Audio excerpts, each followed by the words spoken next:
Hold on one second. Oh, there we go. Thank you. So my name is Laura Kammermeyer, and I'm the marketing manager with Birds of the World, and I will be facilitating today's conversation. And with me is Jessica Kane, also with Birds of the World. Hi, Jessica. There you are.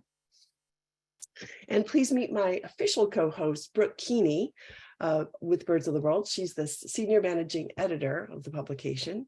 And she has worked very closely with Peter Pyle for many years. And so she will be doing the honor of not only talking a little bit about the context of Birds of the World, but introducing Peter. So hello, Brooke, how are you today? Hi, I'm good. How are you? So hi to everyone, and thank you all for making the time to be here today. My name is Brooke Keeney, like Laura said, and I'm one of the managing editors for Birds of the World.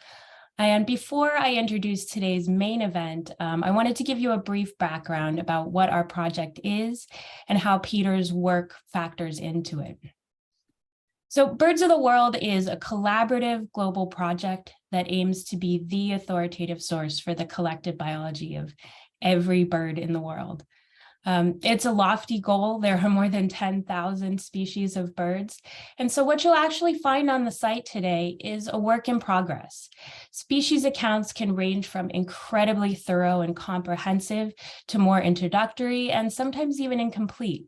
And so one of the greatest challenges that we face right now is how to make each account as deep and critically as useful as we think it should be. And so to meet this challenge, we're privileged to work with a diverse and talented community of contributors that spans the globe. And although the source projects that were combined to make Birds of the World have deep roots, this project unto itself is only in its second year. And so we're really excited to see the scope of this contributor community grow to meet the need and the urgency for a more complete catalog of information. So much of this growth in our contributor community is a direct result of the dedication and the enthusiasm of several organizations and NGOs that we've partnered with. In these partnerships, a group agrees to keep a selection of species accounts up to date in exchange for free Birds of the World access for their constituency, or in some cases, their entire country.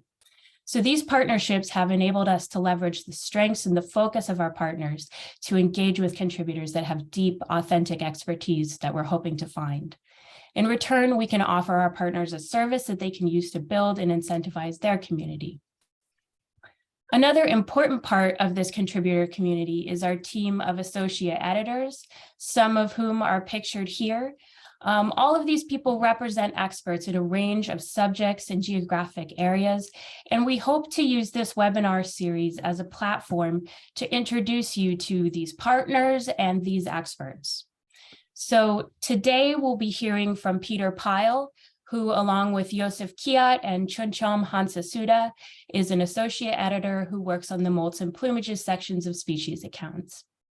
Peter is an ornithologist and a marine biologist who currently works at the Institute for Bird Populations in Point Reyes Station, California, where he specializes in bird molt and plumage. He is a research associate at the BP Bishop Museum in Honolulu and at the California Academy of Sciences in San Francisco, from where he joins us today. He's co-authored or authored over 250 scientific papers and 5 books, including the Identification Guide to North American Birds, both part 1 and 2, which is widely used by bird banders, museum researchers, field biologists, and birders. Peter has been working with this project since 2007, when the project was Birds of North America. In those days, he only had about 750 species to worry about. So these days, he's happily taking on a much grander challenge and hoping to show this audience why understanding molts and plumages can be both a fun and a rewarding way to understand birds more deeply. So without further ado, I'd like to bring on Peter. Peter, thank you so much for joining us today.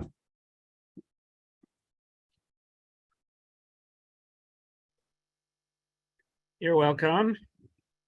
Hi, everybody. It's starting out adventures in slide sharing here. So I thought I would get this 50% right. Let's see.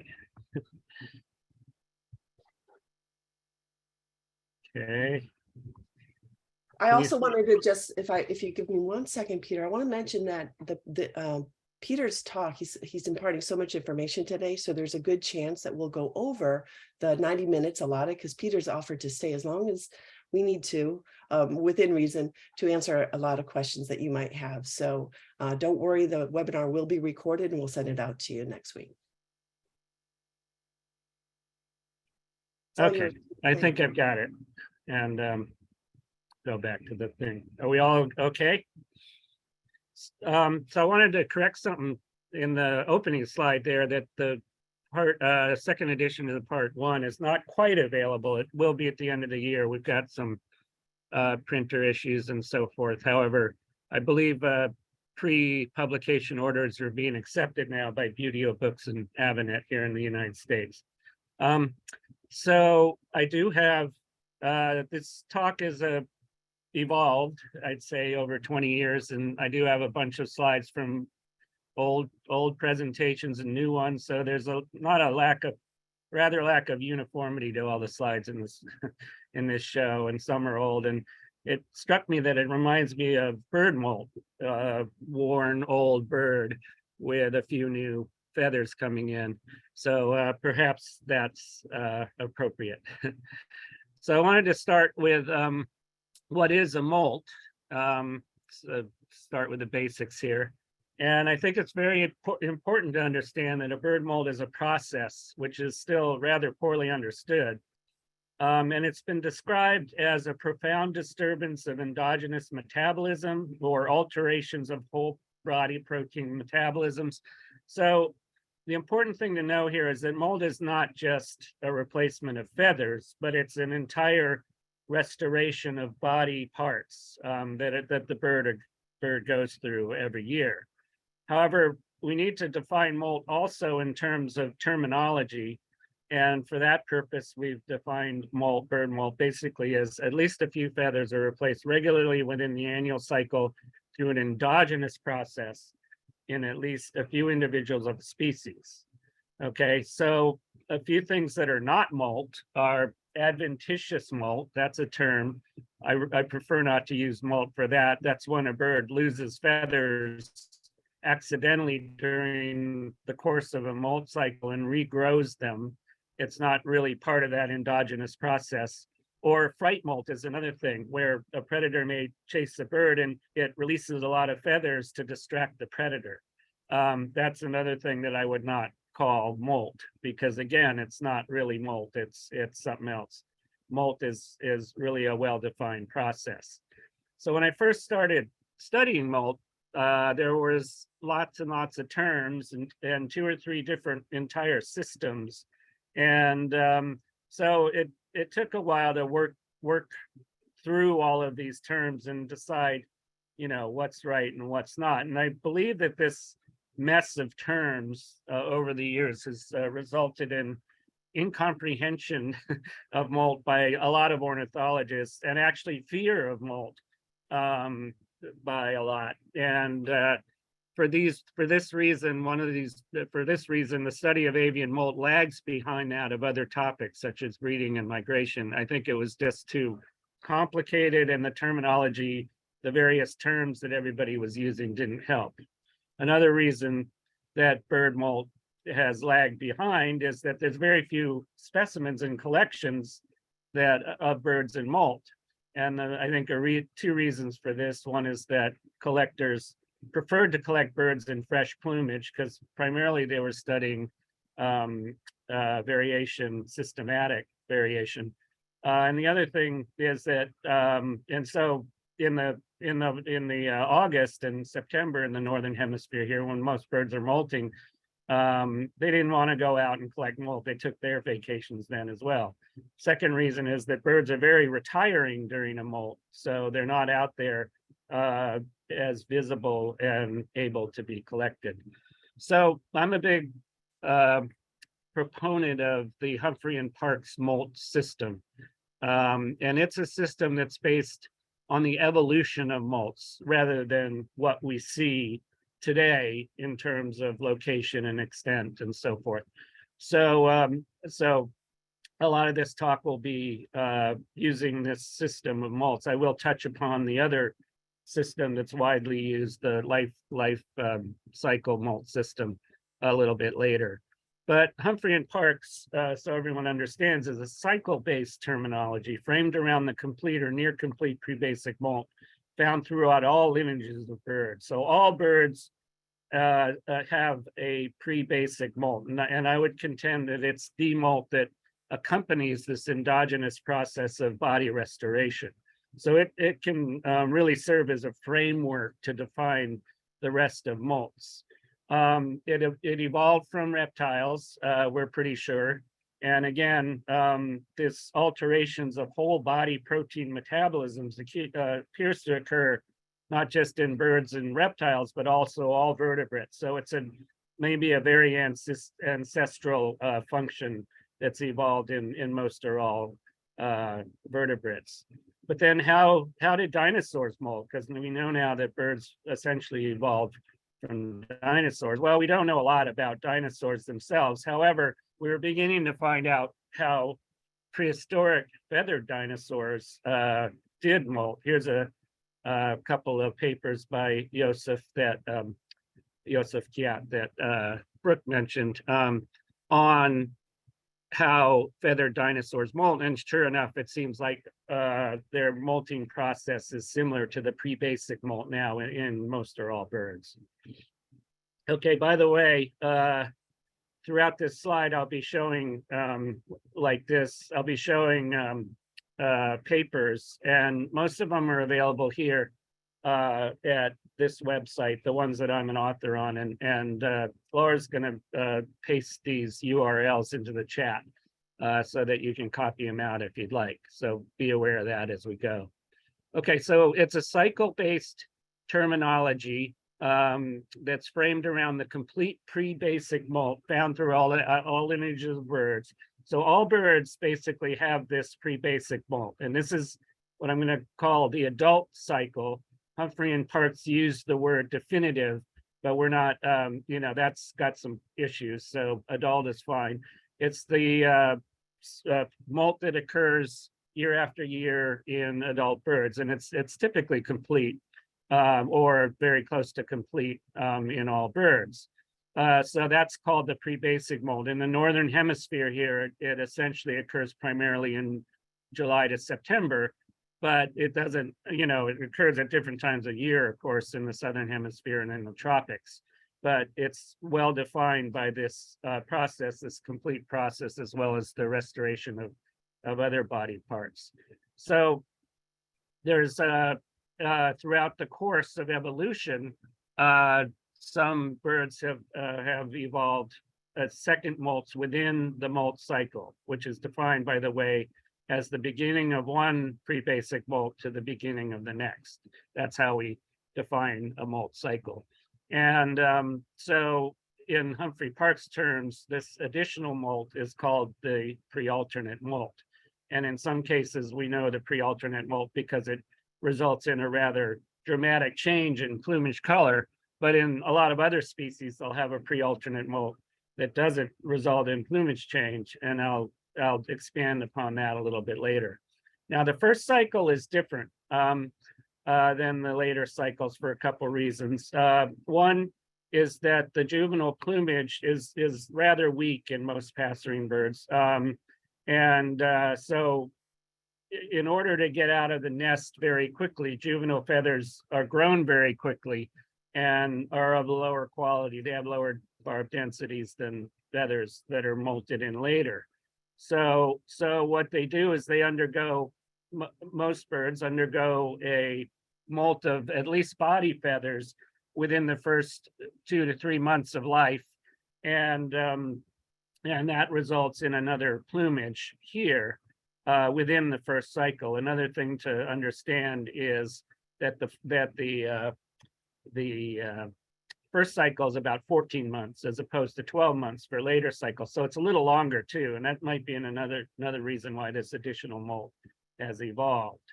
Okay, so I've put in questions that many of you asked earlier in little boxes, and I'll try to remember, I'll try to get to the answer to most. If I don't talk about it anyway. I'll get to it. But when is a bird no longer a juvenile? Well, I think the official term is as soon as the next molt starts into this plumage, and I'll explain what this plumage is in a bit. I think it's out of juvenile plumage and then is in a transitional plumage state at that point. So Humphrey and Parkes termed that molt out of juvenile plumage the first pre-basic molt. And unfortunately, this molt is highly variable in birds, however. And what happened is it led to some confusion of molt terms under the original Humphrey Parkes system. So the first pre-basic molt, for instance, if it was absent in a bird, this was called the first pre-basic molt, the complete molt at about a year of age, whereas if there was a little bit of a molt here, this was called the second pre-basic. So there was a lack of standardization, and it would even occur in closely related species, such as in American kestrel. It was considered the second pre-basic, whereas in Merlin, which was thought to lack this molt, it was considered the first pre-basic. So there was a problem there. and believe me, I've taught molt workshops for a long time. And it was just very difficult to understand molt terminology with that original designation of the molt as a first pre-basic. So in 2003, Steve Howell and some of us published a paper that reorganized the molts of the first cycle, and we called it the first basic problem. So what we did in that paper was we redesignated this molt as first pre-basic to the one that actually is the molt into juvenile plumage. So now we consider this molt from natal down in the nest, usually into the first plumage as the first pre-basic molt. And so what that does is that aligns that molt in the at about a year of age as the second pre-basic molt in all birds. Okay, so pre-basic molt, this also results in all pre-basic molts being basically complete molts, because the molt from natal down into juvenile plumage is also a complete molt. Okay, so so that meant, what do we call this molt here in the first cycle? And we came up with the term preformative molt. So now we have first pre-basic molts here, preformative molts here, second pre-basic, and so on. And in this first cycle, some birds can have a pre-alternate molt and others don't. But what it does is it really sets the framework for the terminology so that it's understandable, and it's also applicable to all birds around the world, which is a really important function of this molt terminology. So we are happy now with the new thing. And again, once we made that switch from first pre-basic to preformative, not only were the molt cycles very much clarified, but teaching them became very easy as well. It's a lot easier to understand molts when you've just made that simple little change in terminology. And by the way, this is the last time these distinguished individuals here have been in my slide talks for 20 years. This will be the last time I'm showing them, because this is the last time I'm going to worry about Humphrey and Parkes' first pre-basic and preformative molt terms.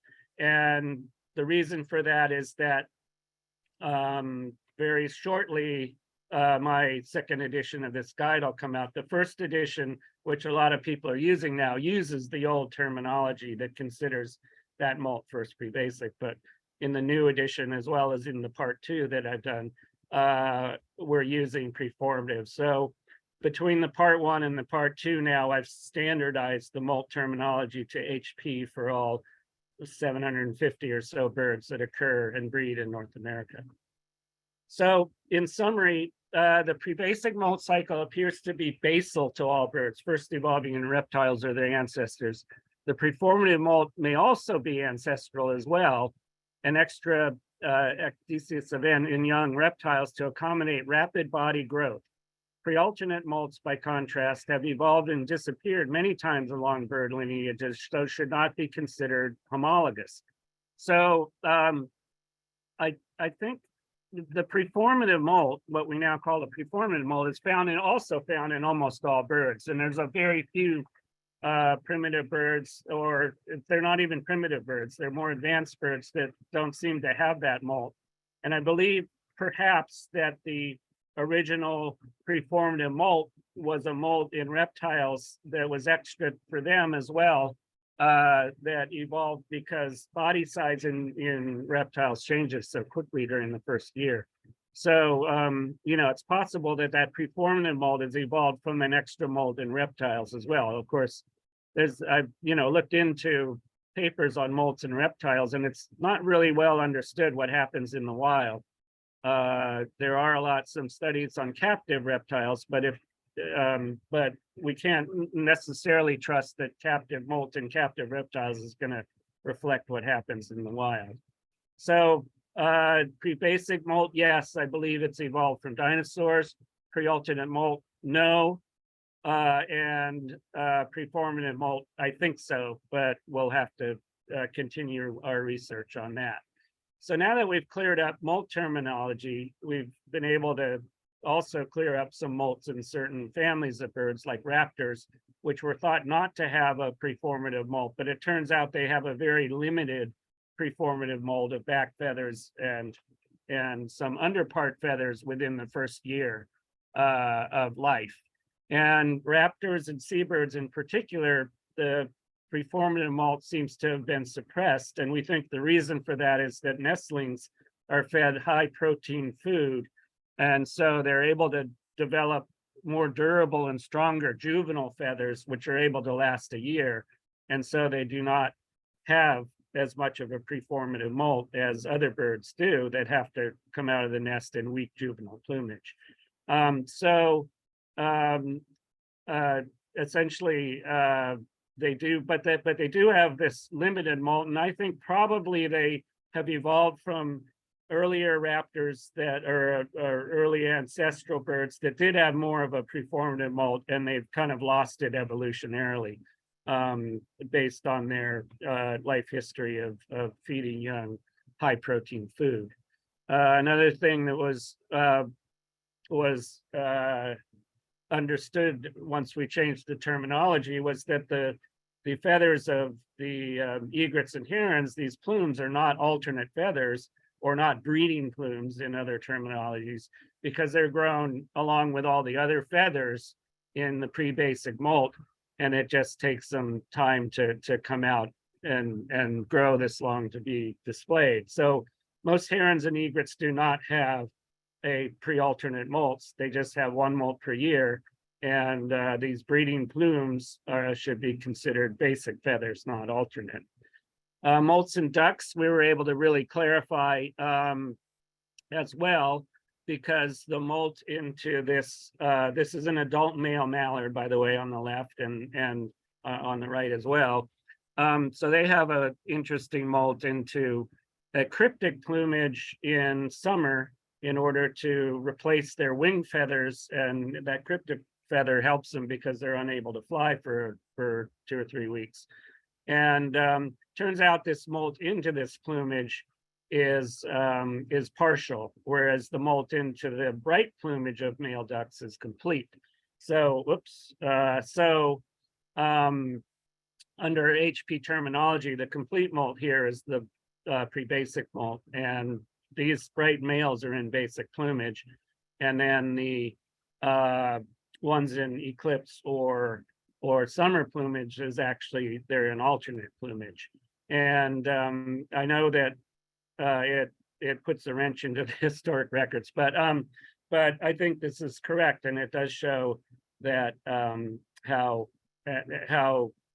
if you really look at the molts and ignore the plumage color, that ducks fit into this framework a lot better in this way than in the old systems, in which females actually had their post-breeding molt before they even bred.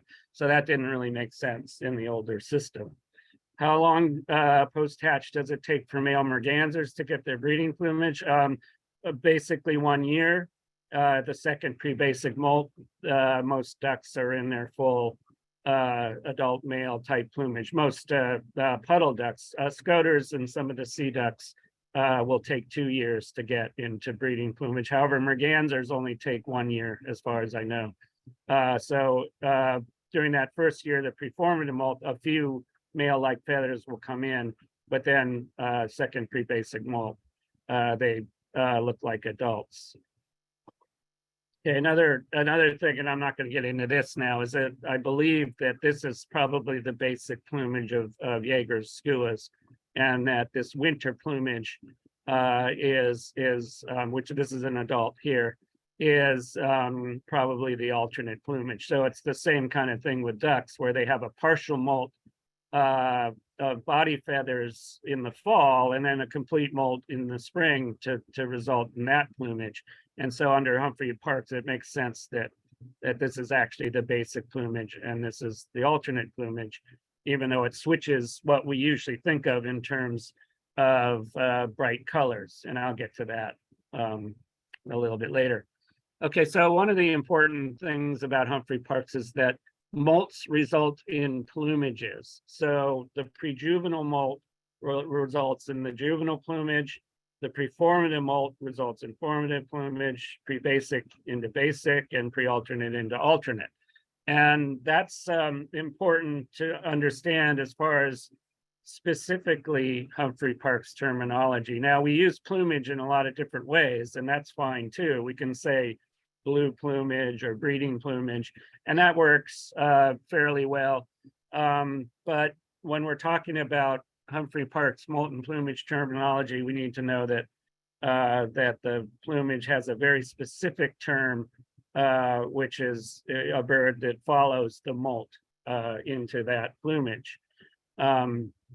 So the other thing to really emphasize here is that the HP system is really based on molts. You kind of ignore plumage, especially plumage color, when you're using the system, because as we've seen with ducks, the basic plumage might be bright or the alternate plumage might be bright. But basically, if we ignore plumage color altogether, you're much better off and just focus on the molts themselves.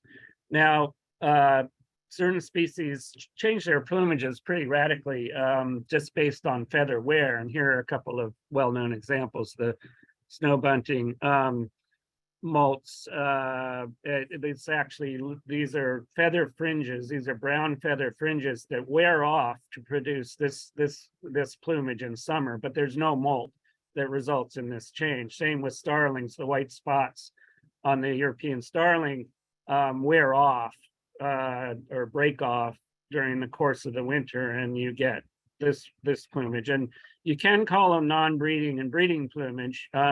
That's fine. In Humphrey Parks terms, they're both basic plumage. It does get a little squishy when these two plumages change over, because it varies with individuals, and it happens sometime in the winter that these feathers slowly wear off to produce these. So I believe the Humphrey Parks term is actually more precise and accurate. It's simply that there's no molt, so it's basic plumage in both cases. So I will just briefly discuss the life cycle terminology that's really popular in Europe, and it does work reasonably well for birds in the Northern Hemisphere. Where it breaks down is with some of these species, especially tropical species, and birds that produce most of their molts on the wintering grounds, migratory species that leave the breeding grounds in warm plumage and molt once or twice on the winter grounds. And those molts are very difficult to define under life cycle terminology. However, under Humphrey and Parks, it all becomes pretty clear. They can clearly define how each molt occurs. So Europe and Africa versus the Americas and Australia. The debate goes on. Europeans very much prefer the life cycle terminology. In the Americans, we've used the HP terminology primarily. So that it'll be continued. I thought perhaps maybe we'll know on Sunday which of these two molt terminologies is better, but I wish it were going to be that easy. Okay, we did develop an age coding system called the WRP system that's based strictly on HP terminology, and I believe this age coding system will be clearer in the long run on a global basis for aging birds, or determining the age that they are, not only the age but the plumage, and also whether or not they're undergoing active molt. So all three of those things are covered under this system. And I don't have time. I'm not going to go into this system in depth here, but there are a couple of webinars. No tengo tiempo presentar WRP aquí, pero aquí hay un webinar que está en español, in Spanish as well as English, in which case you can go to this site and watch this in Spanish as well as English. And we do have another one here for MAPS banders on understanding the MAPS code. And Laura, hopefully will put the link to these webinars into the chat right now. By the way, also, I recently did one that's similar to the talk I'm giving now to a group of banders in Cuba, and that is also both in Spanish and English. And Ramiro Oregon at IBP is the one who's been translating it and doing it. And if you contact them, maybe we'll be able to put that one that we did on Cuba up as well. Okay, so let's move on. Molt strategies. I consider there to be four aspects to molt strategies: the timing, the location, the sequence, and the extent of molts. And timing and location are kind of co-evolved, so I'm going to treat those the same in this talk, or together. Most birds in northern temperate regions undergo the pre-basic molt following breeding, and this kind of occurs a lot in the tropics as well, and in the southern hemisphere. A lot of birds decide to wait until they're after the breeding season to undergo the pre-basic molt. They're worn out, their feathers are worn out. I think a lot of wear to feathers occurs, especially in females during the nesting season. So it's a good time to kick the kids off the territory, find a place to molt, sit back, relax, and let's not forget, restore your entire body function, as well as just replacing your feathers. And if we were to translate this to human activity, I would say it's August again, where we all take vacations and go to the beach and read for 2 weeks. That would be the equivalent to a bird undergoing its pre-basic molt. A northern cardinal with gray plumage, that's a plumage anomaly. There's a lot of plumage anomalies, including leucism and pallidness and so forth. I don't tend to study that as much. It's a different genetic process and has nothing to do with molt. And then another person asked, how does food scarcity or illness such as avian influenza affect bird molting? Well, sick birds will not molt properly. They might have incomplete molts instead of complete molts, or some birds might also have damaged follicles and not replace feathers. But those birds tend not to survive very long, so we don't see a lot of that in a healthy bird that we see in the field. Okay, some birds undergo a molt migration, and especially here in North America, there's a group of birds, at least 20 species, that do this, where they breed up here in the western interior of North America, fly here to the Mexican monsoon region to molt, and then after they're done molting, they go on to their wintering grounds here. So it's basically a three-step process: breeding, molting, and winter. So that's a strategy that occurs because in Arizona, in the Mexican monsoon region, in May and June, it's very dry. And so there's not a lot of local birds breeding here. sometime during the summer, the pressure centers switch, and that results in monsoonal moist air coming up into the region. So the vegetation in August undergoes a flush and the insects become very abundant. But remember, there's not a lot of local birds because it's been so dry and hot before that. Meanwhile, you've got up in the interior of North America, it dries out quite a bit and insect resources diminish. So these birds have figured out to fly down and take advantage of this system to molt in August and September and then fly on to the wintering grounds. So there's probably a lot of that going on, with birds in general that we haven't documented. It's a very difficult thing to document an individual bird where it molts relative to where it breeds.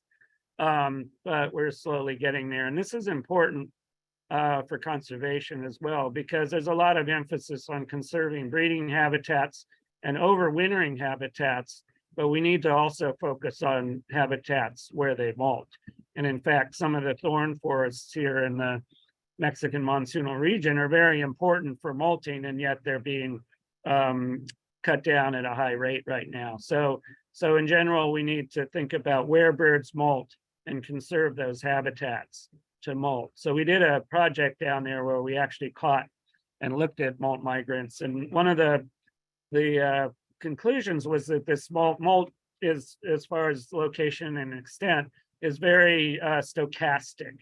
In other words, an individual may molt on the summering grounds of these species, or it may go all the way to the wintering grounds. It seems like most of the individuals undergo a molt migration to the monsoonal region, but it's not across the board.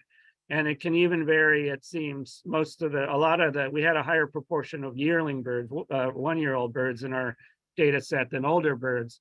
And so it seems like a bird might be asking, should I molt migrate or not? And this might depend on if they're successful at breeding in the summer. The ones that are successful might not have time to molt, or they might choose to molt more locally, whereas the second-year yearling birds, probably a lot of them were not as successful at molting. And once you're done with the breeding season, if it's early enough, they'll go down and molt in the monsoonal region. Okay, so another group of birds undergo molt completely on the wintering grounds. They'll fly all the way to their wintering grounds in warm breeding plumage and then molt down there. And these birds tend to have a more protracted molt over the winter. They're not as constrained by the need to migrate as are the birds that molt on the summering grounds. So they'll molt. In fact, red-eyed vireo takes pretty much all winter to complete all of its primary and secondary molt on the wintering grounds. Same with a lot of shorebirds that fly down all the way to the southern hemisphere. They'll take all winter to molt, because not only do they have the time to do that, but also resources are getting better down there because it's their summer in the southern hemisphere. So they've got those extra resources to molt down there. Is it true that grebes molt for so long that they can only fly when migrating? No, grebes molt very quickly, but they are a group of species that molt all of their feathers at once, flight feathers, and so they're flightless for a little bit. So it is kind of true that they only fly when migrating, but that's not related to molt per se. Molts of these birds that migrate are commonly suspended too, and this is an area that's not well understood. But a lot of species will begin the molt on the summer grounds and then stop it for migration and then continue on the wintering grounds. And generally birds do not mix molting with migration. They'll stop it or suspend it, we say, for migration rather than continuing on. Although swallows appear to be an exception in that they do seem to continue molting their feathers even while migrating. So this is an important thing to understand as far as molt terminology goes too, that the preformative molt, for instance, in this white-winged tern, was suspended to migrate, and it'll finish up on the wintering grounds. And so the completion of this molt on the wintering ground shouldn't be considered a separate molt from that, which is the preformative molt. Where the heck do birds molt anyway? Well, I've kind of touched on this. We did a recent paper with maps banding data that shows that a lot of species that are supposedly molt on the breeding grounds actually move away from breeding territories to molt. And so we found, for instance, that Swainson's thrushes largely breed up here where it's blue, but a lot of them end up going down to the Mississippi Valley to molt, even though it's all considered quote unquote summer grounds before they migrate south. They do appear to move around quite a bit between their breeding territories and molt. And again, who wants to sit in your breeding territory after you've been working all year to raise the kids and get them out? You want to go someplace else, like we go on vacation, place where they might have the resources to molt, more nutrients, and also to provide cover. Because again, when birds undergo pre-basic molt, they need cover. They are quiet. They need a place where they can feed, but are basically underbrush or something like that, where they're not subject to predation, because when you're molting, their flying capability is impaired, and they would be more subject to predation otherwise. So again, we need to really focus on where birds are molting in order to conserve habitats. And our next project with this data set, I think, will be to look at habitats where specific species go to molt, so that we'll know more about what those habitats and what's needed for their conservation.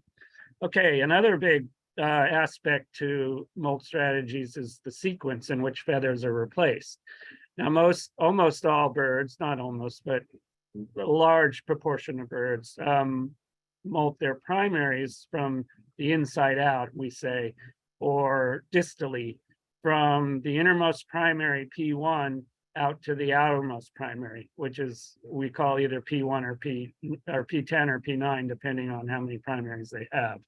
So this is a very common strategy. In addition, in the secondaries, a lot of birds start with the second tertial, which is S8 in primary in passerines, and go both directions from that, and then molt from the secondaries inward after that.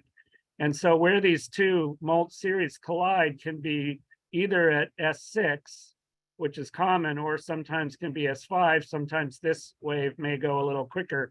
And we found that even within species where within a yellow warblers, in this case, the second, the S6 could either be last or the S5 could be the last one replaced. So the last feather to be replaced when two waves come together can vary. In species, larger species that are diastotaxic, and that's a condition where they've lost their fifth secondary through evolution, and it's found in a lot of larger birds. They have another molt center at S5 that goes this way. So it's the same as in passerines, except they have an additional molt center at S5 that goes inward. And again, where these two waves come together is variable and sometimes a little bit irregular.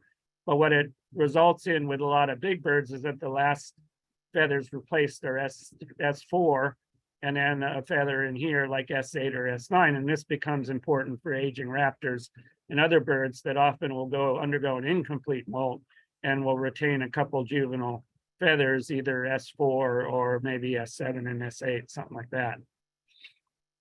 Okay, so other sequences have evolved throughout the lineages of birds. But once they've evolved, they seem to evolve in every member of that line, that lineage. So for instance, all albatrosses seem to start with P8 and go out.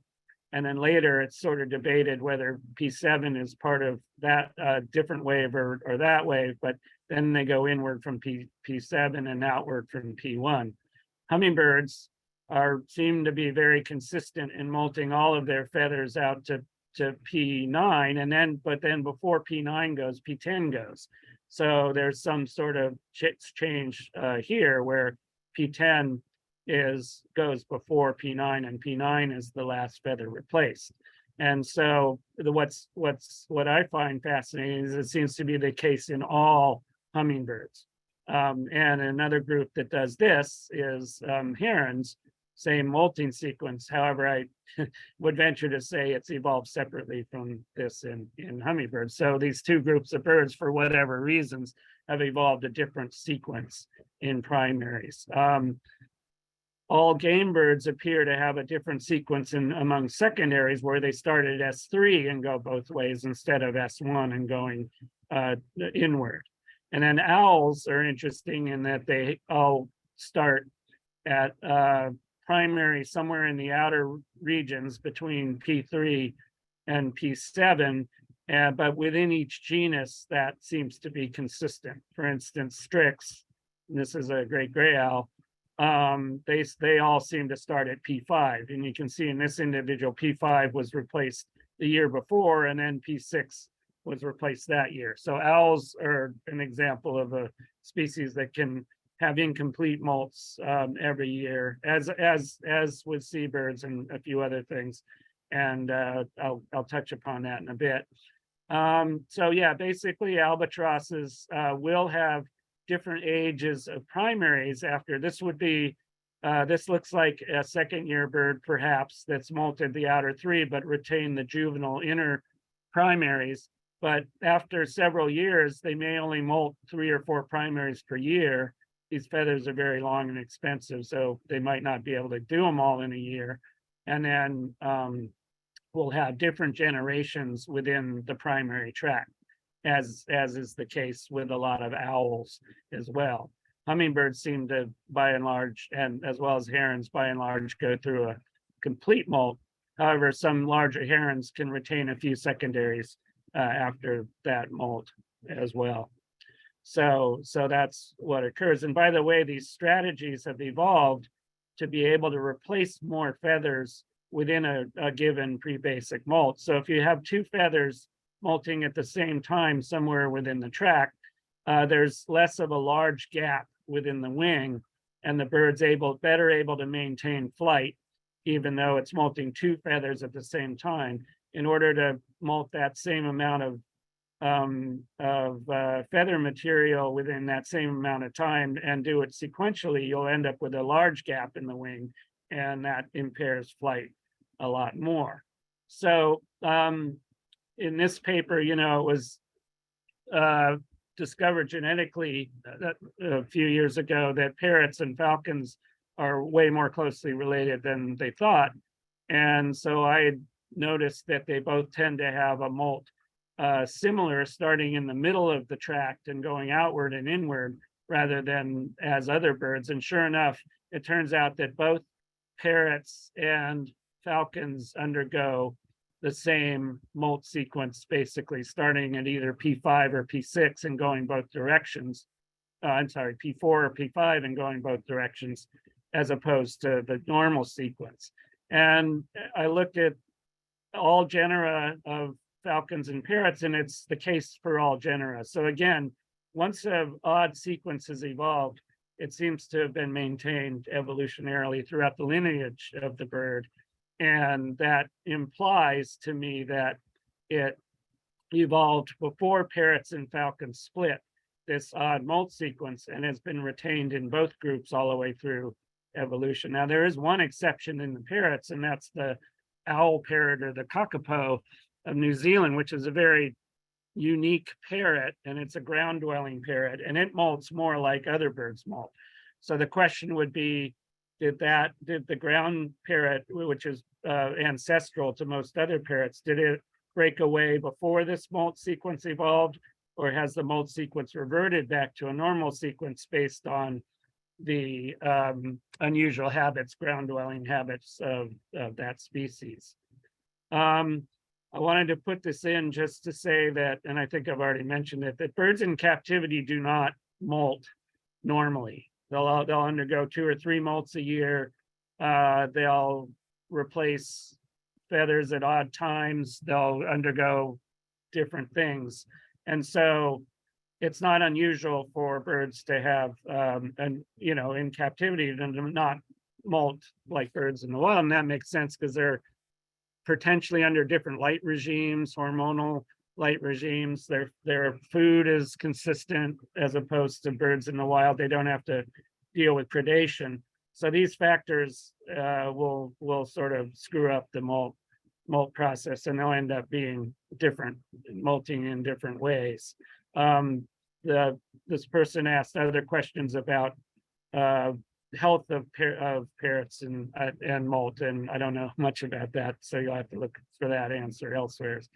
When I was doing research for part 2, I was looking at limpkin specimens back at the United States National Museum, and I was kind of just absolutely confused and befuddled. I couldn't figure out what was going on with the molt of these. And finally, I realized that they were molting backwards, that they actually start with P10 and go in.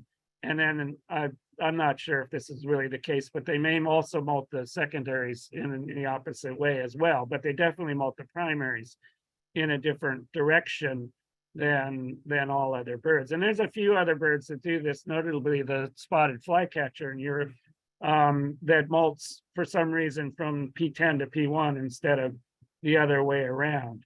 And then Siebert von Rauer did a study on molt in all of gruiforms, and I wasn't surprised to learn that all gruiforms, and that includes cranes and rails, also molt the same way. So again, this molt process inside out is unusual, and for some reason it evolved in an ancestral gruiform, and then it's been maintained through all lineages thereafter. Okay, what about extent? It varies a lot, is what the the bottom line there. The pre-basic molt, as we've seen, can be complete or incomplete. The pre-alternate molt is usually less than complete, but it can be limited to a few feathers. It can be partial and include tertials and wing feathers, or in a few species it can be complete, undergoing a complete pre-basic molt and a complete pre-alternate molt every year. And then again, the preformative molt shows all kinds of variation within the first cycle: complete, incomplete, or partial, or absent, even as I've mentioned. So the extent of the preformative molt is very useful for being able to age birds, and we call these molt limits here, where certain feathers are formative, replaced, and others are retained as juvenile feathers. And as banders and ringers know, it's a really useful way to age birds that they capture, especially in the spring, to be able to identify yearling birds or second year birds from adults that are older than second year. So these are variations in passerines. Some groups, like thrushes, are very consistent and molt, seem to molt between patterns B and C. Other species seem to molt, have a lot of variation within the species, everything from A to F. F, by the way, represents older bird that's undergone a complete molt, and in some cases the preformative molt can be complete. Are there families where alulas? I circled that word because I'm not sure if it should be alulas or alula plural and alulum singular. I still don't have the answer to that. But anyway, alulas are especially useful or not very useful in aging. They are, but you really need to have some experience. And the problem with the alula is that this outer feather, the greater alula, serves a function of sort of like an airfoil on an airplane, where it's very exposed and it gets a lot of exposure and wear for that reason. And so a lot of older birds can have an alula that looks juvenile even though they're older. So that's kind of the big caveat with alulas. And one thing though is that there's 3 alula: the covert, the lesser alula, and the greater alula. And in many species, as in D here, you have one or two of them replaced and the other retained. And here's where it can be especially useful for aging when the outer greater alula is a retained juvenile feather and the other two have been replaced. Nuthatches tend to molt very few coverts during the preformative molt. They're more an example of A. And what I found most useful for nuthatches and other birds that don't molt any wing coverts is the contrast between replaced scapulars, which are newer, formative, with retained juvenile wing coverts. So that's kind of what you look for in nuthatches. Okay, why is understanding molt important? Well, aging by molt limit criteria, as I just explained, is very important.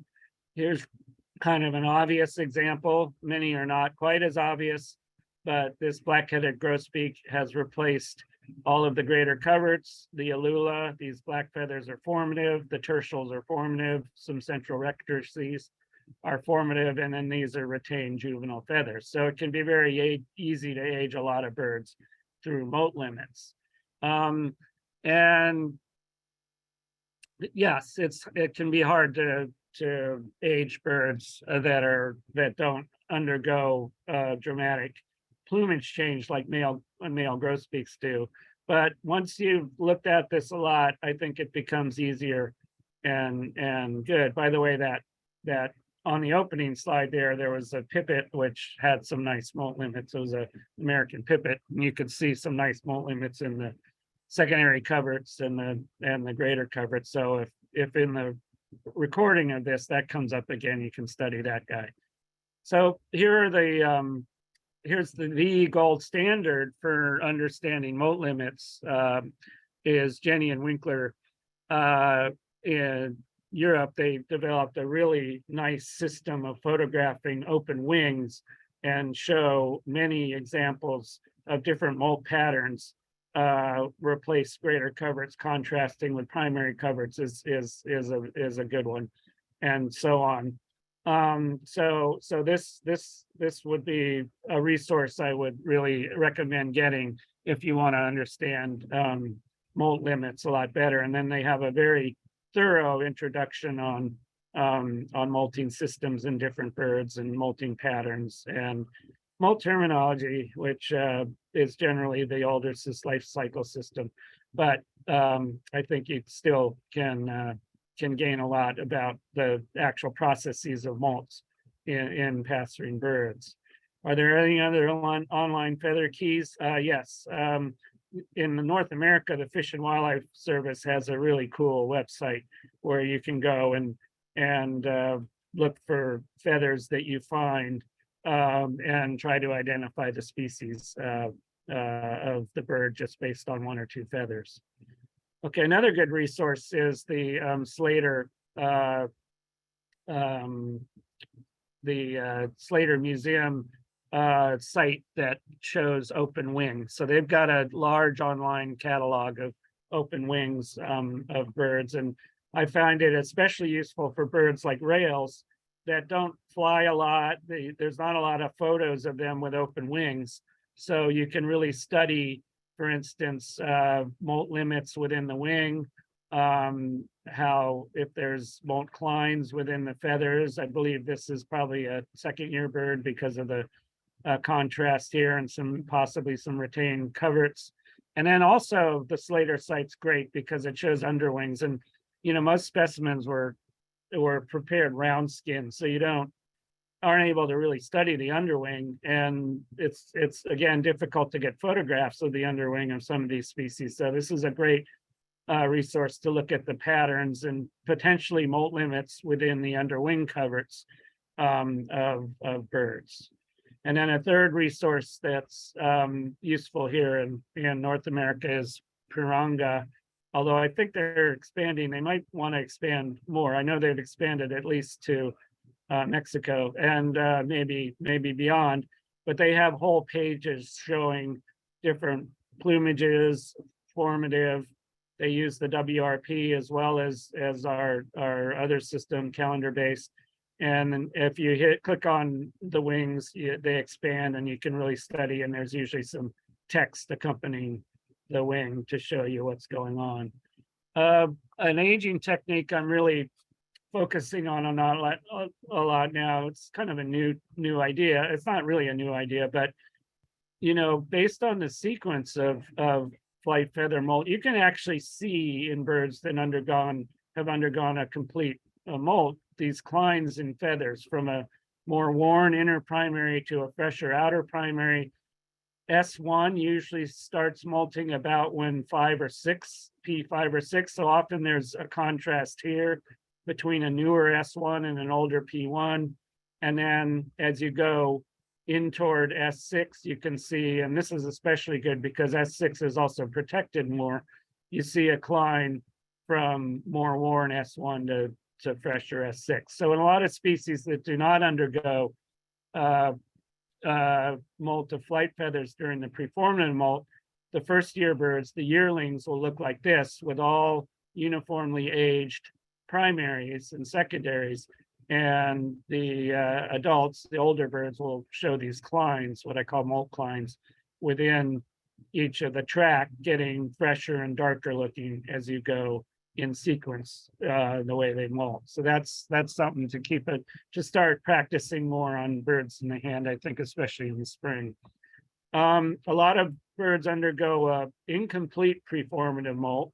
Some of them will start the molt in typical sequence and then arrest it. And that's what we call arresting the molt, when what that means is that the molt is done for the year, and then say the outer two primaries won't get replaced again until the next second pre-basic molt occurs. So northern cardinal is an example of a species that will arrest the incomplete molt. The problem here is that some northern cardinals undergo a complete molt, and once they've done that, you can't tell them from adult birds just based on the plumage. Other birds have what we call an eccentric molt, where instead of the sequence is maintained from inner to outer, the sequence in the primaries is maintained from inner to outer, and this wave is maintained as well. So it goes from the central tertial in both directions, stopping wherever it stops. But it starts somewhere else in the middle of the tract and stops somewhere else in the tract. So you end up with a pattern with juvenile inner primaries and secondaries and replaced outer primaries and replaced inner secondaries. So this is a fairly common sequence that we see in North America among birds that inhabit dry and exposed environments. And an important thing here is that you'll notice that the primary coverts are not replaced along with the primaries during these molts. So you can still age birds, even some of them will replace all primaries and secondaries, but you can still age them by retained primary coverts. So why is aging birds important? Well, our MAPS program and the similar programs elsewhere around the world really rely on being able to tell hatching year from after hatching year birds, and molt limits are really critical for doing that. And this website here shows how we use this data on aging to calculate productivity rates amongst all the birds, which is very important to understanding bird population dynamics. And then in this paper here, we were able to look at this in second year birds to identify second year versus older birds, or yearling versus older birds in the spring, and found out essentially that the yearling birds, because we were able to identify them, are pushed into poor quality habitats by older birds during the breeding season. And so we think this could be a measure, the proportion of yearlings to adults caught at a station could be a measure of how the quality of the habitat, because the second year birds tend to get pushed into lower quality habitats. Then, as I mentioned a couple of times, larger birds will undergo incomplete pre-basic molts, and in the very large species, this results in a process called Staffelmauser. It's a German term, or stepwise molt, where each feather, they molt in sequence, but each feather after an incomplete molt, they'll retain it arrests, and then the next molt starts with the next feather, as well as starting another sequence from P1. And so you can get as many as 5 or 6 waves of primaries going through in molt in older individuals. So here S1 is new, and here's what we call a set, where it goes 2, 3, 4, 5, 6, 7, 8. That's a set because all of those are in order of replacement. It didn't mean that they were replaced the same year, but they are older from here to newer here. And then here's another set starting with P9 to P10. And it turns out the number of sets within the primary allows you to age birds older than 3 or 4 years. And then the same thing happens with the secondaries within the sequence of secondaries that we've determined to be S1 to S4, S5 inward, and the tertials outward. Another interesting topic of molt is suspended molts, how to define the suspended molts. And I wrote this paper in Journal of Avian Biology that proposes that the molts be based on sequence. So because the sequence seems to be the one aspect of molt strategies that's really fixed. So a bird can start an eccentric molt here, suspend it for migration, continue on the wintering grounds. It should all be considered the preformative molt, not a separate post-breeding and pre-breeding molt. And in some cases, such as summer tanager, the preformative molt can extend all the way into March or April in sequence, and then overlap a pre-alternate molt occurring at that time of year. And the way you can identify the feathers that are formative is by the sequence, and then a new sequence starts, for instance, with the middle tertial, would be considered part of the pre-alternate molt. Okay, so we've seen that timing, location, and extent are very plastic evolutionarily. They're not hardwired. And I believe all 3 of these processes are primarily controlled by hormonal processes, which are in turn controlled by light regimes and other things. And because of that, they're quite plastic within an individual or within species within an individual. However, as we've seen, the sequence of feather replacement is very fixed. So I think it may be a neurological process. And this was proposed way back in 1966 by Wojtowicz, and I think that's probably correct, that it's a neurological process that determines that primary molt sequence. And we don't know. I mean, how does a bird know to start the next feather wave the next year from the place where the last wave left off? It's a very fertile area for future research. It's sort of fascinating that it does that. Okay, so here's something. So we've learned that inserted molt strategies, or why do birds molt in the first place? Well, it's primarily to replace feathers. Feathers are dead structures basically that wear out, so they do need to be replaced every year. And so I think that's the basis for molt, to begin with. However, some birds have developed other reasons for molt, or I shouldn't say it that way. I should actually say they've taken advantage of molts for other reasons. For instance, changing from a dull winter plumage to a bright summer plumage, and this would be for mate selection and breeding, or in this case, going from a bright basic plumage to a dull alternate plumage in order for camouflage during the wing molt. So you've got different results in plumage of partial pre-alternate molts. So there was a debate for a while that the actual change in color of male birds in particular is a evolution, that the evolution of the pre-alternate molt actually occurred for males to change color for breeding. However, there are a lot of birds that undergo pre-alternate molts that do not change color. So the bottom line appears to be that molt occurs to replace worn out feathers. And so we think now that molten, for instance, the American goldfinch, evolved first in a monochromatic species because it's an open country bird that inhabits kind of dry habitats and gets a lot of solar exposure. So the feathers are needed to be replaced twice per year. Same with birds that inhabit harsh environments like salt marshes. And the reason we think that that's the case is because female American goldfinches also undergo the same mold as males, but they do not change color. So it seems to be evolved that the molt evolved first to replace the wear feathers, and then the males have co-opted that molt to produce brighter feathers for breeding. So we think that that's probably the case here. And by the way, there's very few examples of molts that differ very much between males and females of any given species.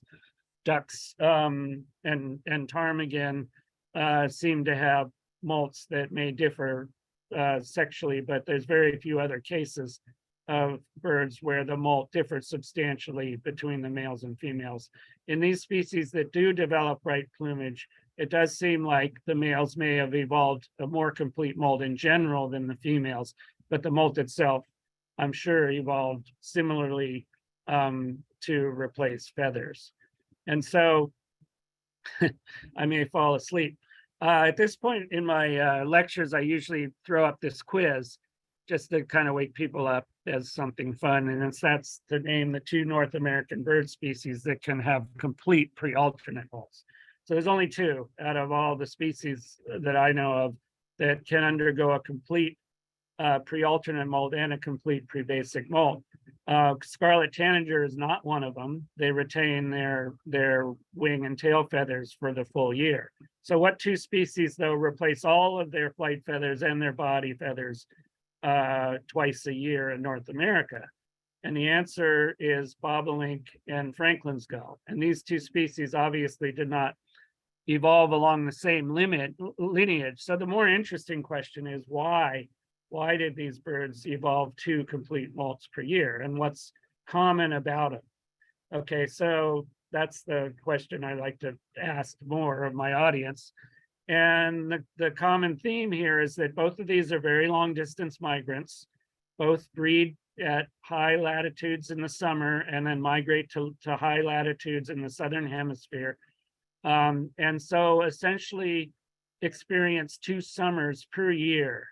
And there's 2 reasons why that's going to promote complete pre-alternate molts. One is that if you're going from the northern hemisphere in the summer to the southern hemisphere in the austral summer, you're experiencing a lot more solar exposure than a bird that stays put in one place, perhaps an average of 14 to 15 hours a day of solar exposure versus 12 hours a day otherwise. And I think the number 1 enemy of feathers is solar exposure.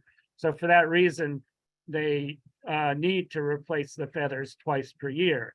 And this is birds, of course, that also inhabit open habitats. So these birds are both are found in open habitats and also, I would argue, harsh habitats, pampas grass in the winter, and here salt environments, which are probably also hard on feathers. And then the second reason is that, since they're down there in the winter experiencing another summer, food resources should be abundant enough for these species to be able to afford to molt completely twice per year.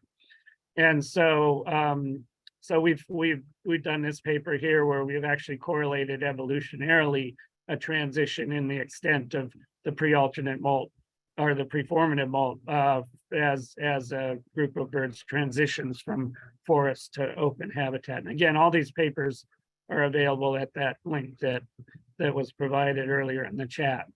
Abrasive habitats would be the second reason. Why do some birds molt multiple times a year and others do not? So this basically explains some of those reasons.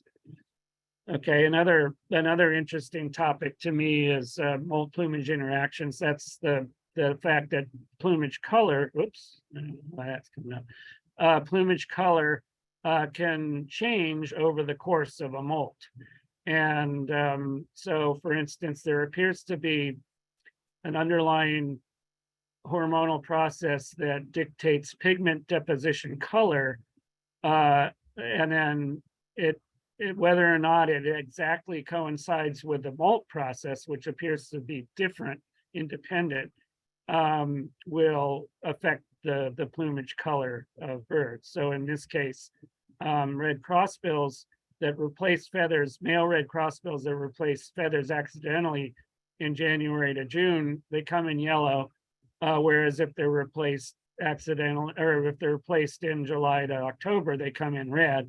And since this generally is when they molt, then male crossbills stay red. Whereas if they molt a little bit later or earlier, then they're supposed to, some of the feathers may come in yellow. And that's the case with this summer tanager, which would follow this same thing, where the initial primaries that came in are yellow. And then also feathers that are replaced accidentally in the spring in summer tanagers come in yellow as well. Here's a indication that some common murres molt later early and will come in with darker heads like alternate plumage. And I believe that's also based on the timing of molt. I put this question in just to say that yes, some birds do molt their remiges, their flight feathers completely, making them unable to fly, but those birds do not molt their body feathers completely. So they're not completely naked. Molten tropical birds is another area that we're gaining steam on here, especially with publications like Johnson and Wolf's book on molt in neotropical birds. Tropical birds tend to molt tend to have longer molts a little bit. They also are annual, I think, for the most part, even though they're not affected by seasonal change as much as boreal species. But I do think that their molts might reflect the dry and wet climates, perhaps of a lot of tropical regions. And another thing that we've found is that, which is interesting, is that molts can appear to be fixed within an annual cycle, but then can be suspended for breeding.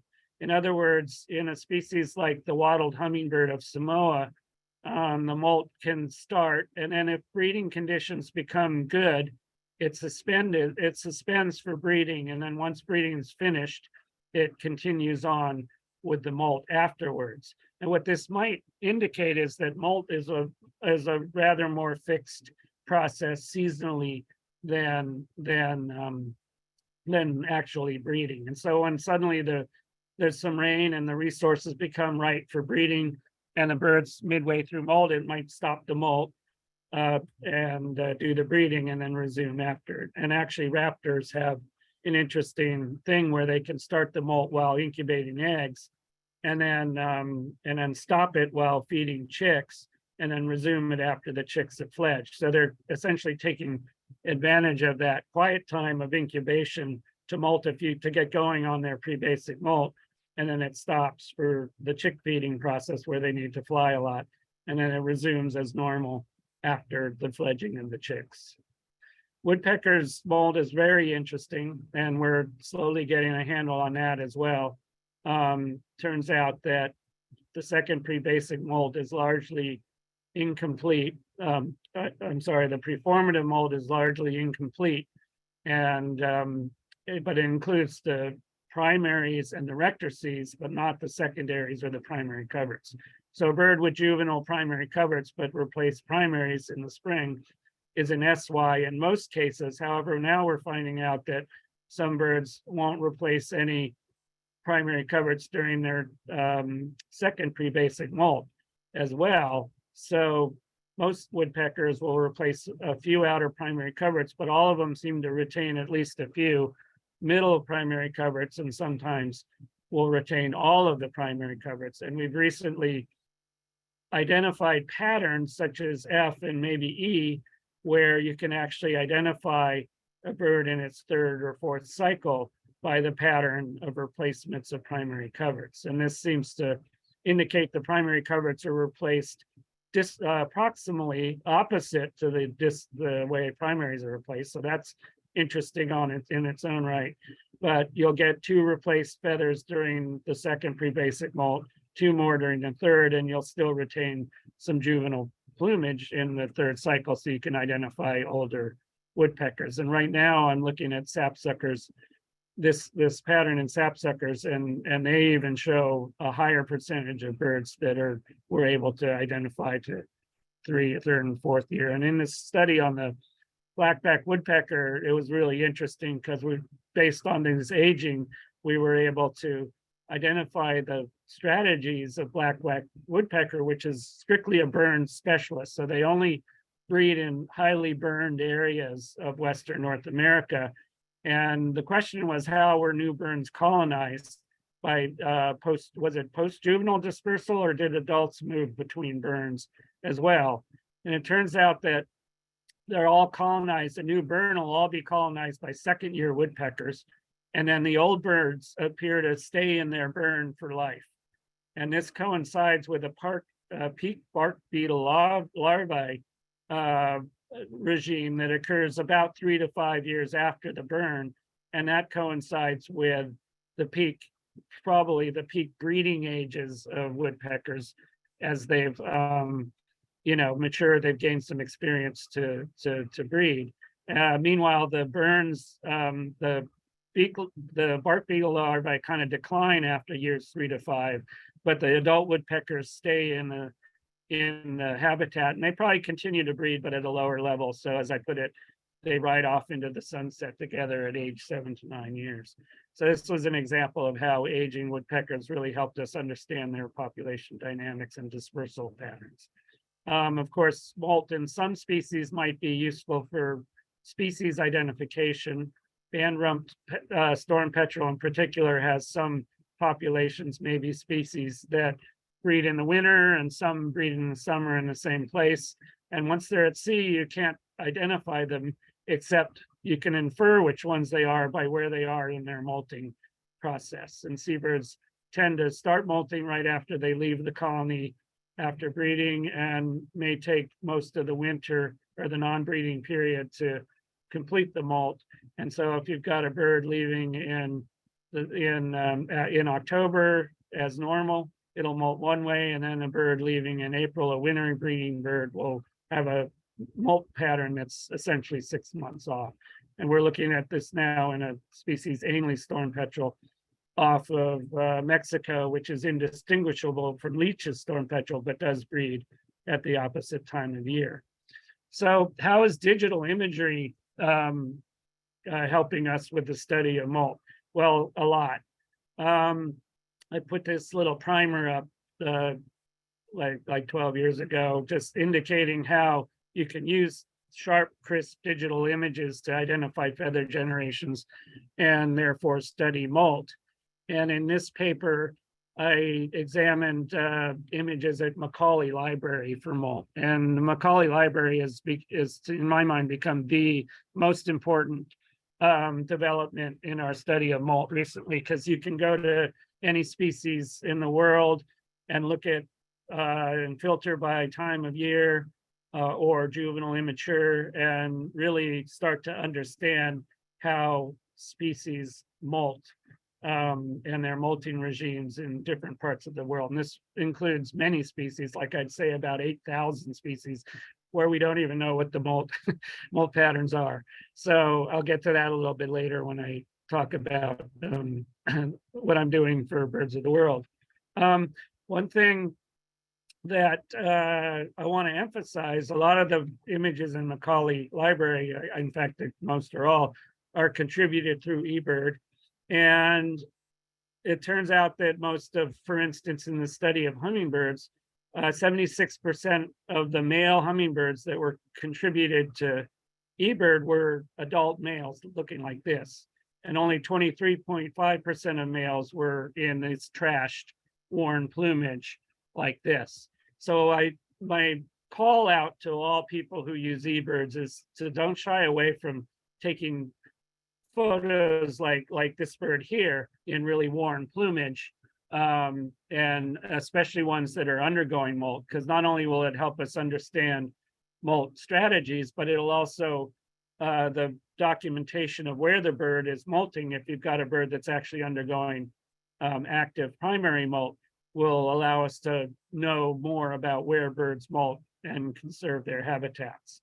So what field marks tell you if you have an immature male US hummingbird? Well, most US hummingbirds stay in this plumage for at least 6 months, if not a full year, before they molt into their full male plumage. I circled immature because I don't really like that term. I'd rather people call them by more specific terms than that. Immature is actually a term that relates to breeding, and a lot of birds reach a mature plumage before they breed and are still immatures even though they're fully plumaged, whereas other birds will breed in immature plumage, which doesn't make sense either. So let's see if we can call molts and plumages as we see them. And here's another thing. 79% of the hummingbird photos I looked at that were contributed by eBird were males, and only 21% were females. Come on, let's take more photos of females, because understanding their process is equally as important as males. Is there anything that the public can do to assist the research, such as reporting specific types of plumages found in our area? Yes. Take pictures of birds in all plumages. Take pictures of females. Load them to Macaulay. That's going to really help us a lot, especially with species in the tropics that aren't as well known as those species that breed in higher latitudes in both hemispheres. Someone asked, and this is blocked for me, but are we seeing effects of climate change on molting patterns?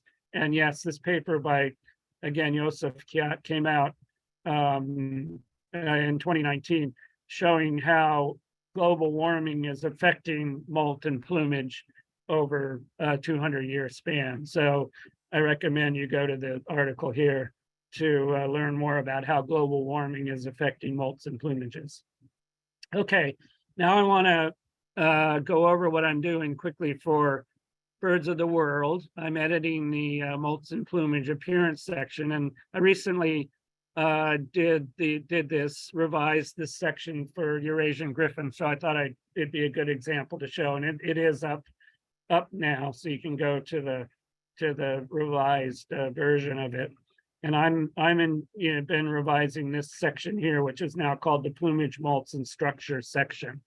And so what I do is I start the molts now with a general description of how, and Birds of the World, by the way, is going to use Humphrey Park's Howell terminology for all birds. And I think that's right, because it's going to be put it all into a consistent framework, and also is useful for birds that migrate and for birds that are found in the tropics where the other system doesn't work as well. So, but I do start out with a little paragraph here explaining the differences, especially for birds that are in Europe and elsewhere where the life cycle terminology is used more. So that'll be in there. And then within each plumage section, we're creating these galleries, and this is really fun. And what we're able to do is go to Macaulay Library and find good images of birds in each plumage.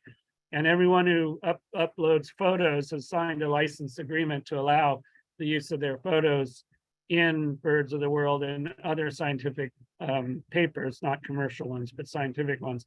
And so I'm able to go through Macaulay and find good examples of birds in each plumage. So these are juvenile Eurasian griffins, and I tend to put 3 in because they fit nicely across the page. And then when you click on each image, it comes up in larger format, and then I write a little caption explaining what we're seeing.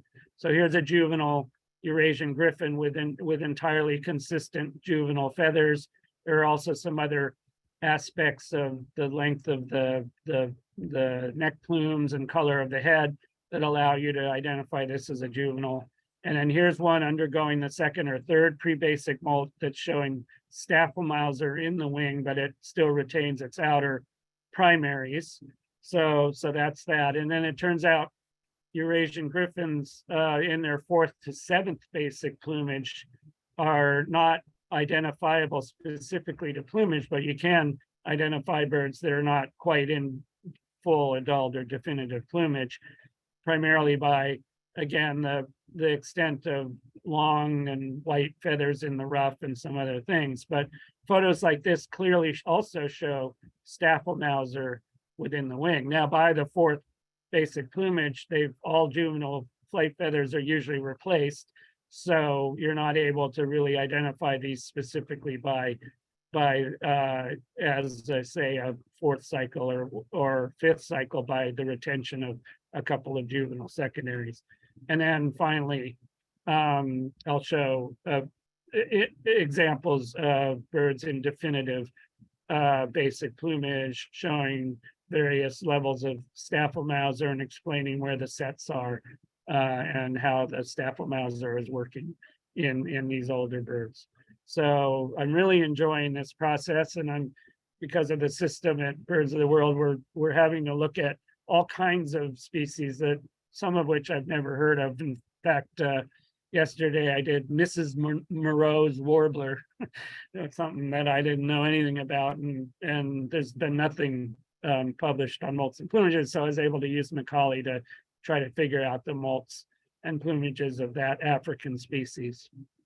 Okay, finally, as mentioned, it's not quite out.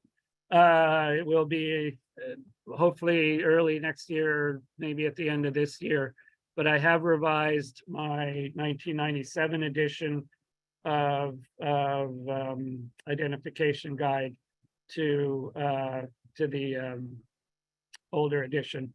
And I'm not going to go over how it all is improved, but there is a video recording up at this website, which we said earlier, that that goes through all of the changes, the improvements, I hope, from 1997 to 2021, including the inclusion of WRP codes. I've added about 21 different species, a lot of introduced species here in North America. Tables, measurements are presented in tables. I've added exposed culmen and tarsus. I've added mass and have created 15 new figures to show different things, emphasizing the molt lines that I was talking about earlier. So this is this will be out at the end of the year. And if you're interested in this kind of stuff, I hope you'll pick up a copy. The website, the books will be available primarily at Buteo Books and Avinet, and they may already be taking pre orders for it. And we'll also be selling them, and there'll be more information about it at the site slatecreekpress.com. And it should be pretty easy to find through a search. So there you have it. And that's what I wanted to cover today. And so don't be afraid. Molt can be fun but to me, I think the main thing is to understand the terminology to begin with. And then it becomes real fun to be able to put the molts into an evolutionary context. So at this point, I will take any further questions. Thank you so much, Peter. That was fascinating and deep. And people are so excited that you also included the questions that were asked beforehand in the talk. It's such a gift. So thank you for doing that. Brooke, would you like to start some of the questions that we got in the Q&A? Sure. All right. So the first question is, how did you put the identification guide together, and where did you get the information? Yeah, so the webinar I just mentioned kind of explains the history and the process I went through. I started when I was in my early 20s at the Point Reyes Bird Observatory, as it was then known, banding at their banding station at Palomar, and there was no real good information available on molt or aging or sexing of Western North American birds. So David DeSanti, who unfortunately passed away recently, had me do a little sheets for birds at Palomar, looking into their molts and plumages. And this was kind of before molt limits was really understood. So it was a basic thing where most of the differences in age were just based on plumage coloration. But then from that, I went to Sweden, to Falsterbo in the fall of 1982, and that was a pre-formative experience, I should say, and banded there for a season. And at that point met Lars Svensson. He took me around to look for white-tailed eagles in Sweden. And he, of course, had published the Identification Guide to European Passerines, which goes through what I ended up doing for European. And he said, why don't you do a North American one? And I said, okay. So I got back to the States and decided to do the equivalent of Lars's book for North America. And the first edition came out in 1987, and it only had to do with passerines, and then updated that in 97 to land birds. And then in 2008, I did a second part, which covers all of the water birds of North America. And so now with this revision of the 1997 part 1, I'm happy to say that I cover all North American species, but they're and inconsistently in terms of molts and plumages. So that's going to be a good thing with this new revision. All right. In your 1997 ID books, there are charts explaining the frequency of different molts in many of the species. I'd like some tips about understanding these bar charts with age and gender indicated. Yeah, it's not exact. There's a pretty good introduction section on it in the introduction to both the old and the new version on how to use those charts. And the important thing is the bird banding lab has specific rules using those charts on what's acceptable to submit to schedules. You know, it's sort of basic. I put solid black bars when you should be able to identify all the ages of a bird within a month. Hashed bars when you can identify some but not all, stippled bars when you can identify only a few, and have different coding for the age and sex as well. And then, by the way, we revised almost all of those charts were revised for the new edition.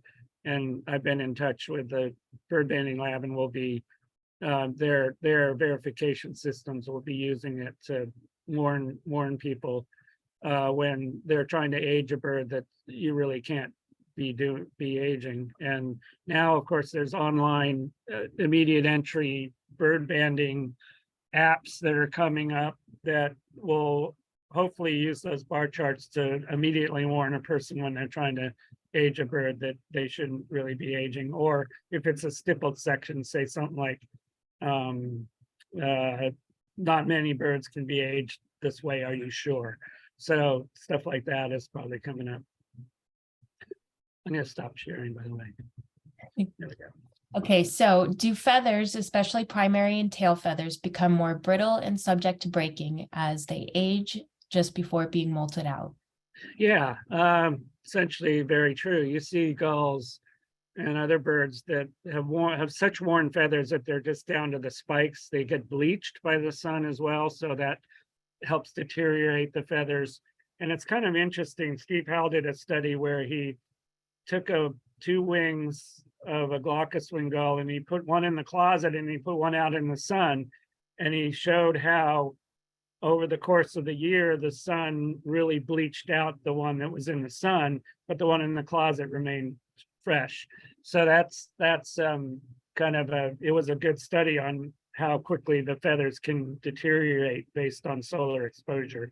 And the interesting thing is that the feathers in normal solar exposure basically became dysfunctional at about the time when the molt should occur. So the molts in birds seem to be timed based on two things: the durability of the feather of the previous generation, and also how much exposure that feather's getting. So the evolution of molts, the evolution of feather structure seems to be to have them last just exactly as long as when they're going to molt.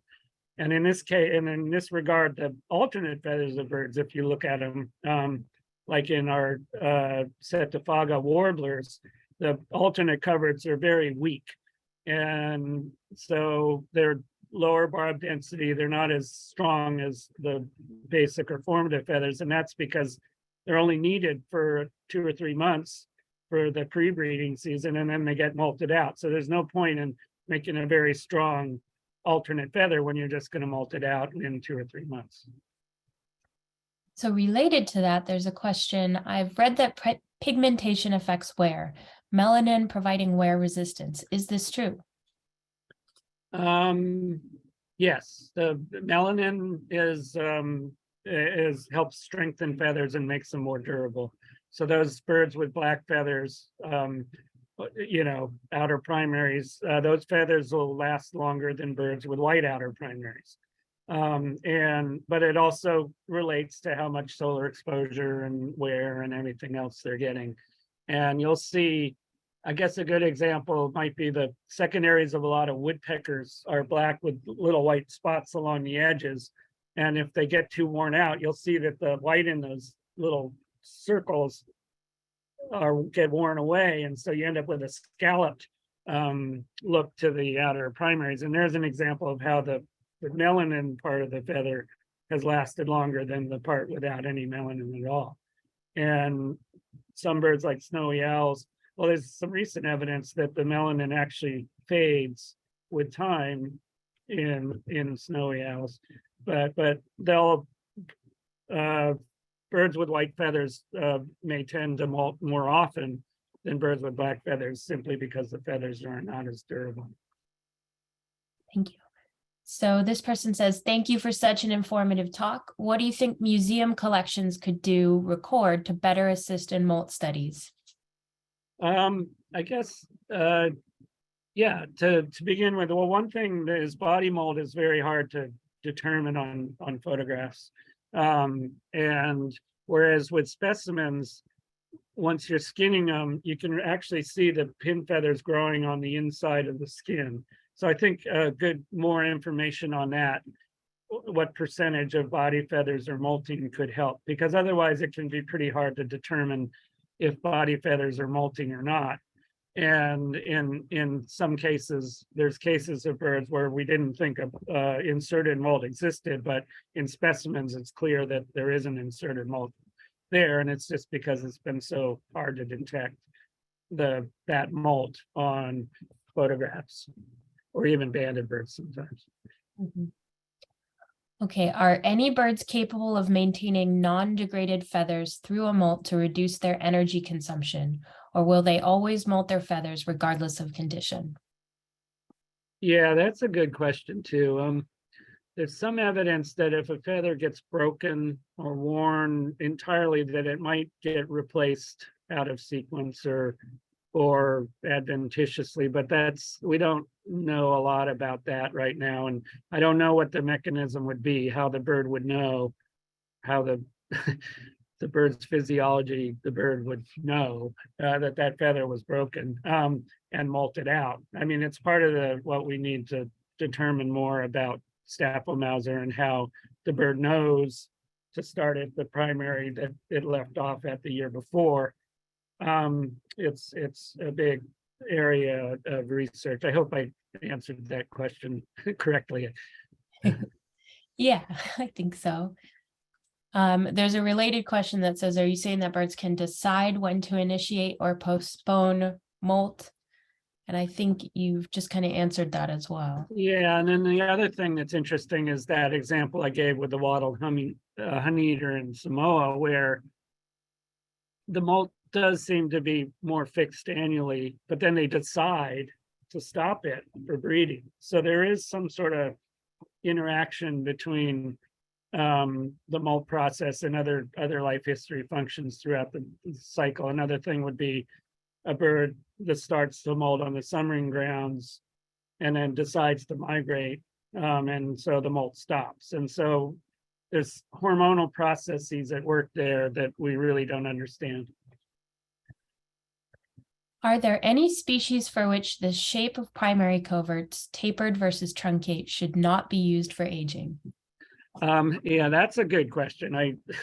In the revision to the ID guide, I took out that shape of the primary coverts. And the reason is people are having a lot of trouble with it to begin with. But it turns out, I think the intrinsic juvenile primary covert is the same shape as the basic covert. It's weaker because the barb densities are less.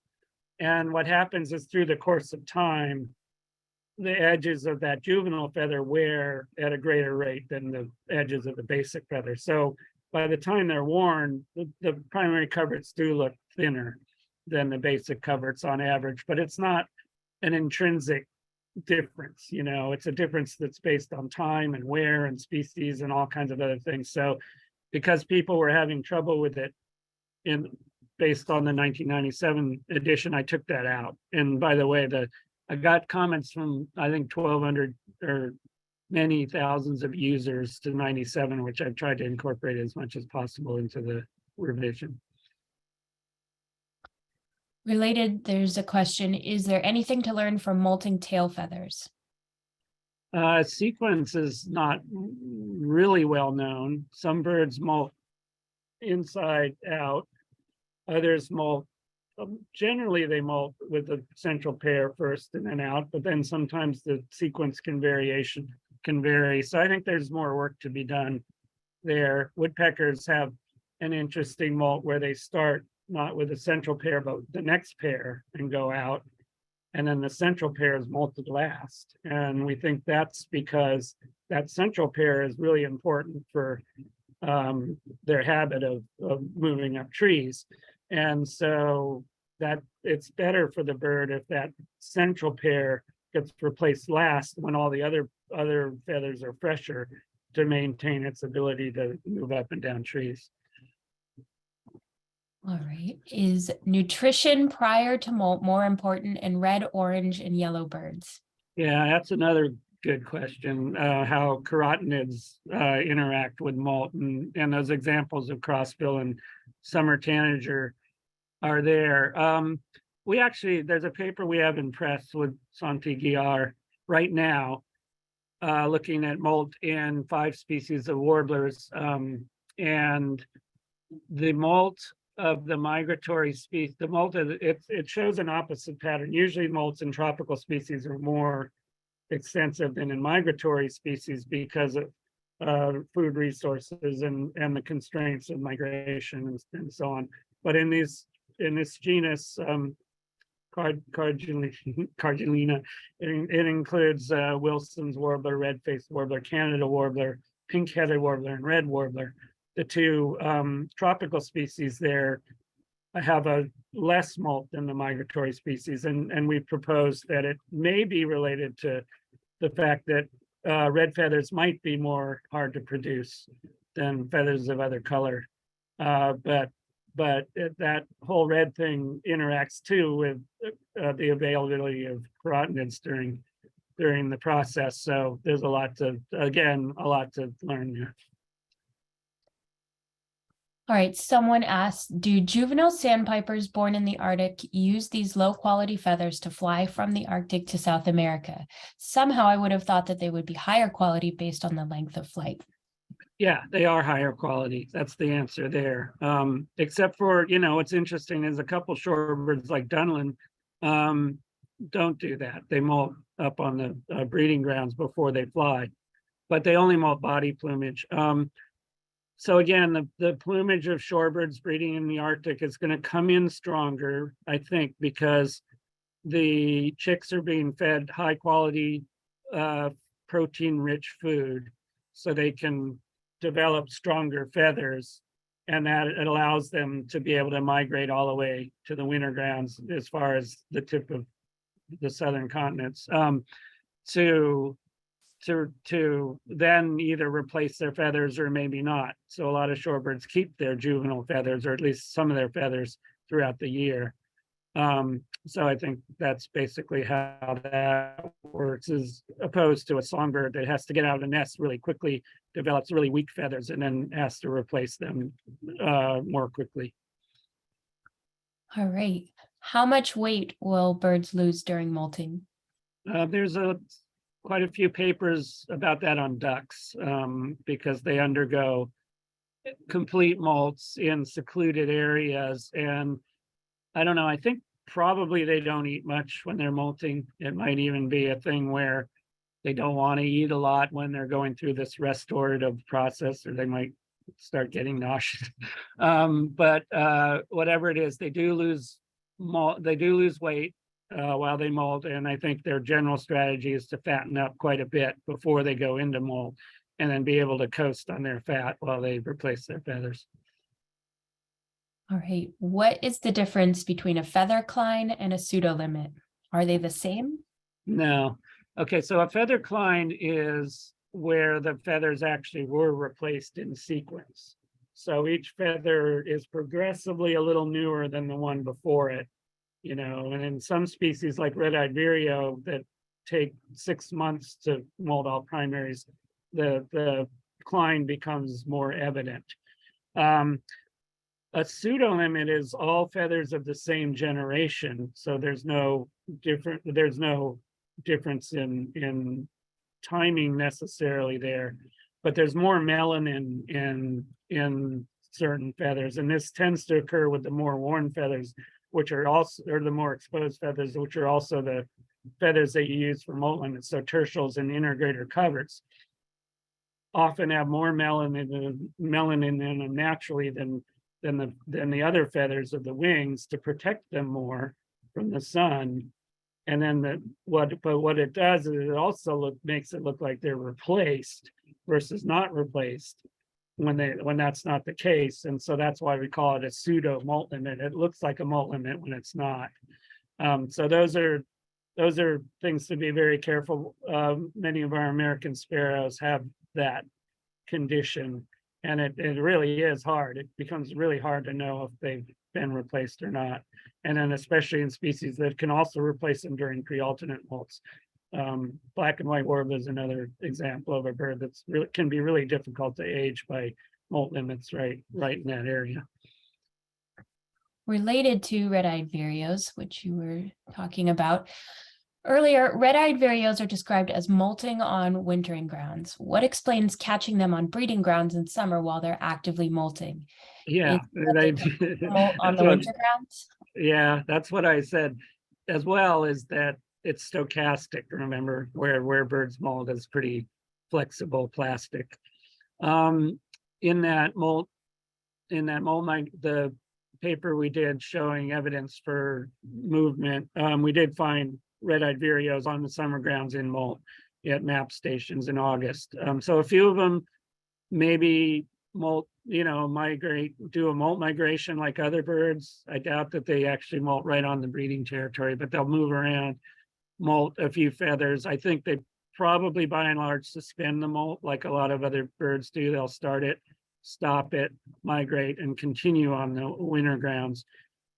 Seems to me from looking at, I'd say I'd probably looked at 500 red-eyed vireos, that most of them molt on the wintering grounds. They fly in worn plumage, commence the molt in November, go through it slowly through March, finish in March, and then fly back up after a complete molt on the wintering grounds. Gull people are always talking about first cycle, second cycle, etc. What does this mean? Old people? Is that what Gull you said? people. Oh, gull people. Gull people. Yeah, well, that's old people. So cycle-based, it's the Humphrey Parks terminology, although it's in gulls, it seems to be more used than in other groups of birds. And basically, the cycle, as I've defined it, is from the beginning of one pre-basic molt till the beginning of the next. So a first cycle gull will actually be the beginning of the first pre-basic nest, which is the same as the pre-juvenile nest in the breeding ground, through the initiation of the second pre-basic molt. So that's a first cycle gull. Then second pre-basic to third pre-basic is the second cycle. Third pre-basic to fourth is the third cycle. And in gulls, you can actually tell these ages apart by plumage, which is why it's probably more used in gulls. In most passerines, you can identify first cycle birds from second, but beyond that, second becomes equivalent to later. So it's not as the cycle-based system just simply isn't used as much as it is in gulls, and I think that's the main reason. Okay, there's a couple questions about resources. So first, is there a resource that lists the extent of molt and associated feather tracks per family? And Yeah, okay. you can go ahead while I find Yeah, you. not really, but it's something we're working on. I'd be most interested in looking at sequences in birds by family and trying to match that up with systematics to see exactly when birds developed, when sequences developed within a lineage of birds and how far they've been maintained. So that's one area that I'd like to pursue. I think there's a lot of variation, and this is because of the plastic nature of extent and location. But I think the question was on extent, that it's all over the place. You'll get birds in the same family that have a partial preformed mold, an incomplete or a complete. And you just have a lot of variation there. And so I think the mold extent, as I've been saying, it matches up with the life history of the birds more, and that life history is species specific, so it's going to change with species, and so extents are going to change with whether a bird migrates or not, how far it migrates, what its habitat is, how much solar exposure, etc. Mhm. So the second question is asking for a resource on genetics behind molting and color morphs, particularly for birds of prey. Yeah, that's not an area I'm too familiar with. Color morphs is really interesting. It's plumage can be completely different, but it's not related to molt. And a paper came out recently on Swainson socks showing that the morph is preserved through the life of a bird, so it doesn't change from year to year. Whereas plumage is based on molts can change from year to year, so that's kind of a difference there. But as far as the genetics of mold, I think there was some work with that in snow geese and some other species that maybe can be researched. Oh, Laura, I think you're muted. So what do you think, Brooke? We've got a few more questions left, but we really should kind of wrap it up. I so appreciate your time and your expertise. This has been wonderful. And judging by all the comments, people have really loved it and appreciated it. So I loved your message. The message is take a lot of photos, take photos of both the brilliant males and the drab females, and take photos of all sexes and age classes, right? Yeah, and birds in molt, trashed birds in molt are going to be really instructive for our study of molt, and also enable to know where these birds are molting to be able to understand what their habitats are and conserve them. So, great. Well, thank you, Brooke, for helping co-host today and for fielding the questions. The recording will be sent within a week. We have, probably only a few days. If possible, we'll include the chat stream, and I'll include links to all of Peter's links to his resources inside the email. So thank you all for coming, and we'll let you know when we've got the next webinar scheduled. Have a great day. Thank you guys all for attending. I obviously enjoy doing these things as well. So Have you back. And thank you guys for setting it up. Absolutely. Take care all. Bye-bye.